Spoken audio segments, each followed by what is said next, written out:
Tenses refers to the time of an action or the state of being in past, present or future. जो tenses होते हैं वो हमें definition से ही पता चल रहा है. टेंसेस हमें क्या बताते हैं? एक तो जो काम है वो किस स्टेट में हो रहा है, किस टाइम पे हो रहा है, मतलब वो काम किस तरह से हो रहा है, वो पास्ट, प्रेजेंट या फ्यूचर में हो रहा है, ये भी बताते हैं. तो टेंसेस के मैंने 3 एग्जाम्पल्स लिखे हैं. The sun rises in the east, she is preparing food, he will be coming soon. काफ़ी शॉर्ट वीडियो होगी लेकिन इसमें आपको टेंसेस अच्छे से आ जाएंगे. उनके टाइप्स समझते हैं.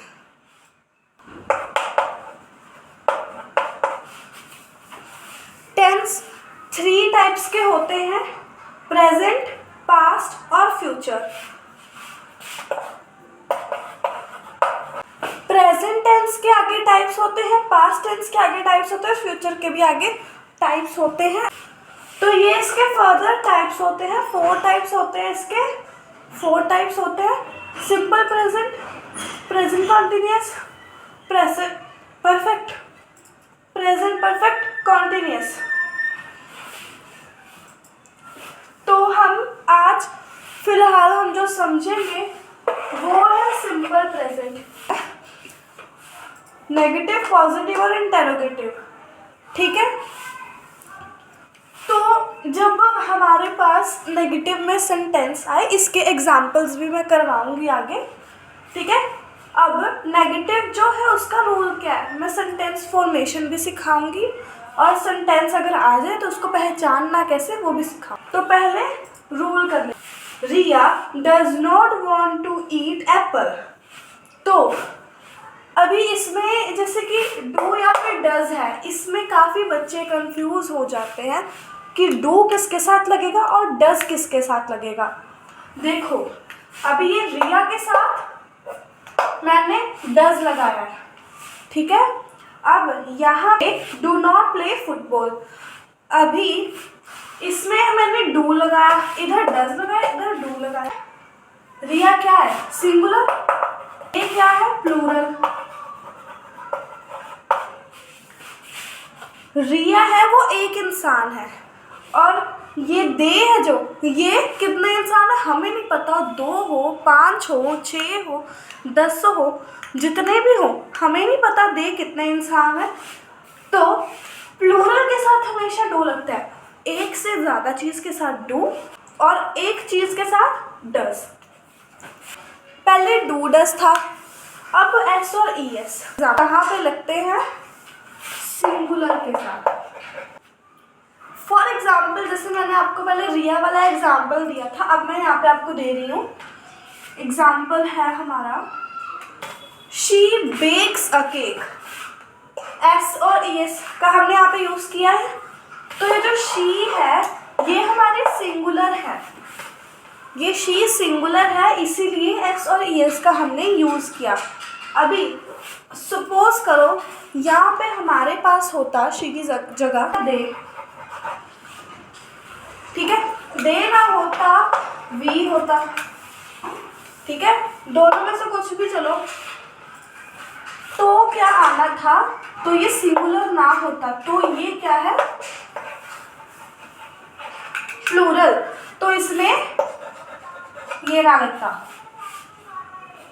ठीक है. बेक अ केक आता.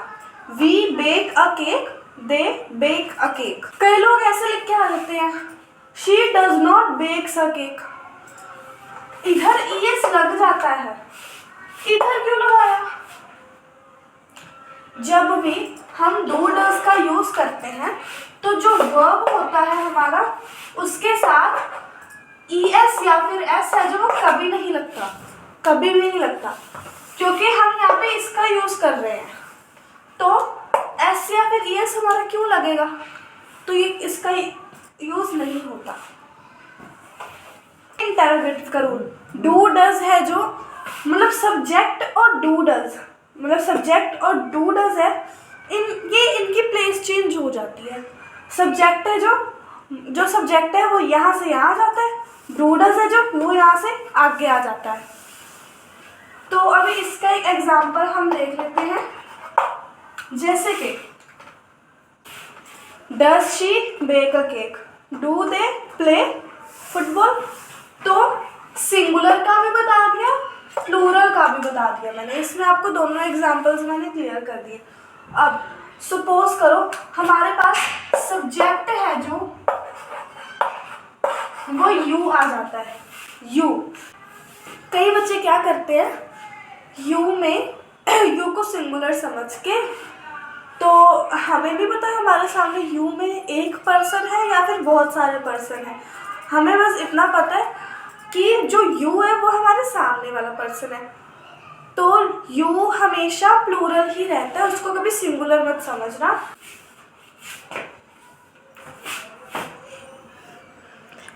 He never tells a lie. The sun rises in the east. Writing थोड़ी गंदी होगी, don't mind it. Sentence formation करेंगे अब हम। चेस,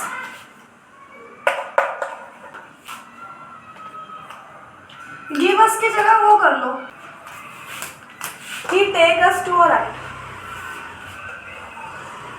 ये था हमारा रूल और ये थे हमारे sentences. She does not want cake. They do not go to playground. We don't go for shopping. तो ये किसके सेंटेंसेस है, नेगेटिव के। नेगेटिव में ये इस टाइप के सेंटेंसेस आ जाते हैं सिंपल प्रेजेंट के। Does he break the glass? Do they not go for shopping? Does she make project? Do you want an apple? तो ये सारे थे इंटेरोगेटिव के।